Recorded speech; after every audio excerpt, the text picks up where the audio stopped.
Hello, I'm Dennis Pullin. Nurses are the largest subset of Virtua's workforce, and we're fortunate to have thousands of talented nurses across the organization. Each nurse has a distinct journey and a story, and today I get to speak with one of them. Emery, thanks for joining us on Here for Good.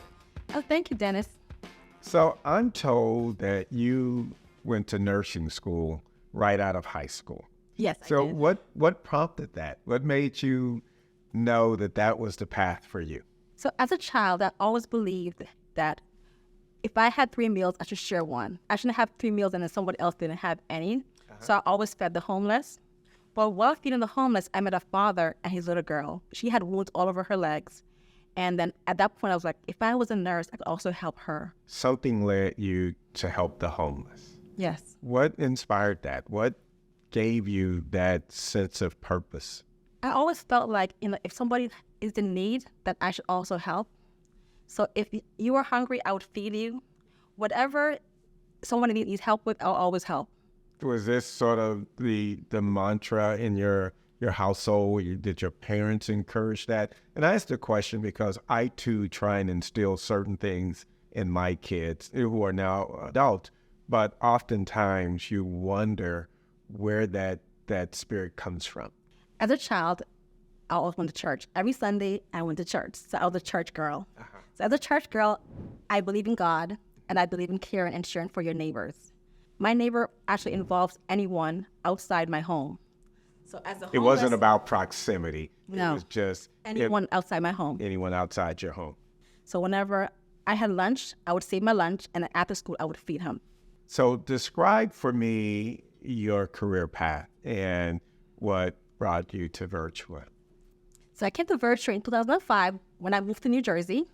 So my cousin lived in New Jersey, and I wanted to be close to family, so I moved to New Jersey in 2005. From where? From the Bronx, New York. So I'm a New Yorker. I could tell. And so I moved to New Jersey in 2005, and then I had 2 options. I had an option to first work at Jefferson, which was close by to my house, and then also an option to work at Lourdes in Camden. You made the better choice. But the reason why I chose Camden was because I saw a lot of people that were homeless in Camden, so I wanted to be close to that environment as well. Wow. So you made the choice because you were able to follow your passion of being a nurse, and you were able to work in an environment Where I could feed the homeless. which you could also feed the homeless. Now, you also experienced Virtua as a patient. You know, I know that you had 2 twins. Can you tell me about that experience? So as a patient, when I first came to New Jersey, I had several miscarriages. And I actually had 6 OB surgeries for my miscarriages. And in 2012, I gave birth to twins. They were born early. They were born at 25 weeks, so 15 weeks early. And how much time did they wind up spending in the hospital? So my son, Aaron, he spent 106 days, and my daughter spent 107 days. And how are they today? So today, they're very much opposites. Aaron is a boy, Ariana is a girl, and Aaron's left-handed and Ariana is right-handed. Aaron is very calm, collective, sweet, and loving. Ariana is very sweet but sassy, but she's very, very smart. She's my editor, actually, for my books. She's very, very, very focused and very, very vocal. How old or what grade are they in now? So now they're in the 5th grade. 5th grade. They're going to be 11 years old next week.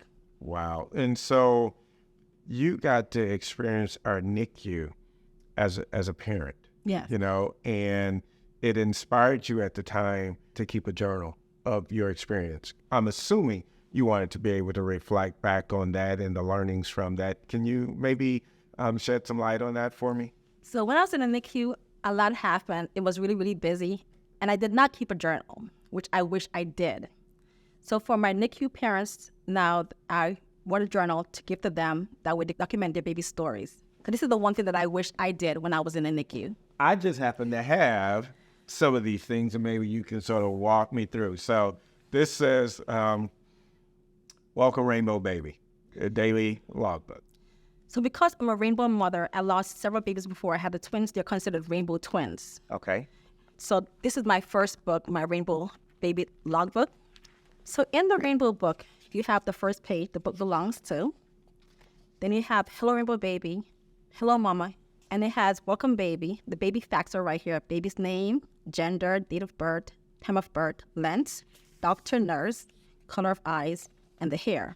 It's an opportunity for a mother, a parent, dad could do this as well, to really start highlighting those important moments in a manner by which can keep the thoughts and emotions collected in a way that when they go back to it, Exactly. they can relive some of the positive things, even though it was a challenging period in their life. Exactly, because my daughter Ariana always asks, Mom, where is the evidence? Because she wants evidence for everything.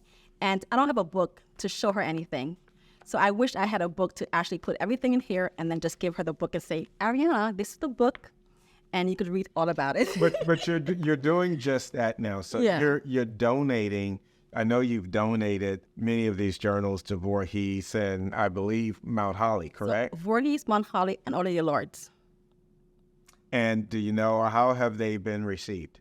So they were so excited.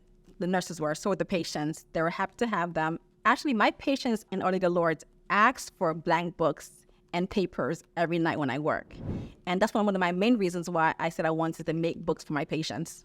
Wow. Did you ever imagine coming out of high school 18 years ago that someday you would write and publish books to help not just children, but families? As a nurse, we have many roles. Like a mother, we have many roles. So I adapt to help. So by becoming an author, I was actually adapting to help my patients and my children. What's next for you? So my next book is going to be in Spanish for the Spanish moms that we have in Camden. Well, great. What about your ongoing work with the homeless? Are you able to still do some things in that arena to help those that are unfortunate? Definitely. So every week when I get a chance to, which is pretty often, I got called for overtime. So I work overtime a lot, and my overtime money goes towards feeding the homeless. Well, I think you will be excited to know that Virtua, we just recently broke ground on 47 affordable housing in Camden, just across the street from Our Lady of Lourdes. And a number of those units will be set aside to house people that are experiencing homelessness that are showing up in our emergency room. So I can't thank you enough for your spirit and for what you're doing to support people that are experiencing homelessness, the work that you're doing to help mothers get through a very difficult time and provide them with an opportunity to catalog some of the memories that they will have. So thank you for sharing your story and all that you're doing for our patients. Oh, you're welcome. Thank you, Dennis. Again, we've had a great time speaking with Anne-Marie about the important work that she's doing to support our mothers and some of our youngest patients. Tune in again for an exciting episode of Cure for Good.